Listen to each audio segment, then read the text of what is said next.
മാസങ്ങൾക്കു ശേഷം ഞങ്ങളുടെ ബാധ്യതയൊക്കെ തീർന്നു കിട്ടി. കല്യാണം നല്ല അസലായി നടന്നു. ആ മോളെ പറ, എന്തൊക്കെയുണ്ട് വിശേഷം? അമ്മേ, എനിക്ക് എവിടെ വാങ്ങി അമ്മേ. അമ്മേ, ഞാനിവിടെ മടുത്തു അമ്മേ. എന്ന് എന്നെ ഉപദ്രവിക്കാമേ, ഇന്ന് എന്നെ തടയാമേ. നമ്മൾ കൊടുത്ത പണം ഒന്ന് കുറഞ്ഞു പോയതമ്മേ. എന്ന് എന്നെ ഉപദ്രവിക്കാമേ.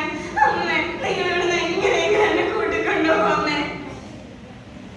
മോളെ, നീ എന്തൊക്കെയായി പറയണേ? മോൾക്കറിയില്ലേ, അച്ഛനും അമ്മയും എത്ര കഷ്ടപ്പെട്ട മോളെ കല്യാണം നടത്തിയത്? കുറച്ച് പ്രശ്നങ്ങളൊക്കെ എല്ലാ ജീവിതത്തിലും കാണും. മോളത് സഹിച്ച് അവരോട് സ്നേഹത്തോടെ എല്ലാം ശരിയാവും. മോളെ, നീ അവിടെ നിൽക്ക്. അമ്മേ, അമ്മേ, ഹലോ.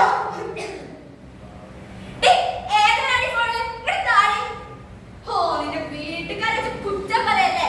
അല്ലെങ്കിലും അവരോട് വന്ന് എന്താ ഉണ്ടാക്കാനാ? ഇങ്ങോട്ട് പാടി.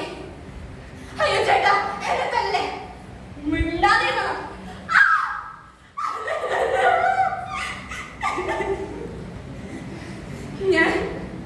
ഞാനിവിടെ ഒറ്റയ്ക്കാ. എന്നെ ഈ നരകത്തിൽ രക്ഷിക്കാൻ ആരുമില്ല. അല്ലേലും സ്വന്തം മകൾക്ക് വേണ്ടി മാറിക്കിടന്ന് അവളെ നെഞ്ചോട് ചേർത്ത് കൊണ്ടുവരാൻ എന്റെ അമ്മ ഭൂമി ദേവിയുള്ളതല്ലോ. സ്വന്തം മകളുടെ രോദനത്തെക്കാൾ നാട്ടുകാരുടെ അട്ടഹാസങ്ങളും പരിഹാസങ്ങളും നയിക്കുന്ന ഒരു പാവമായ എന്റെ അമ്മ. ഒരു പാവം മതിയാക്കാം, ഈ ജീവൻ നിർത്താം. ആർക്കും ഒരു ബാധ്യത എങ്ങനെയെങ്കിലും ഒന്ന് രക്ഷപ്പെടാം.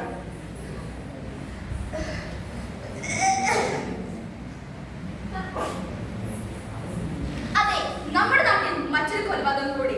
ഈ അവസരത്തിൽ മരണപ്പെട്ടിരിക്കുന്ന കുട്ടിയുടെ അമ്മയ്ക്ക് എന്താ പറയാനുള്ളത് നമുക്ക് കേട്ടു നോക്കാം. പറയൂ അമ്മേ, മകളുടെ മരണം സ്ത്രീധന കൊലപാതകം തന്നെയല്ലേ? പറയൂ. മകൾ, മരിച്ച മകൾ കൊന്നതാ. സ്വന്തം ജീവിതത്തിന്റെ അഭിമാനത്തിന് വേണ്ടി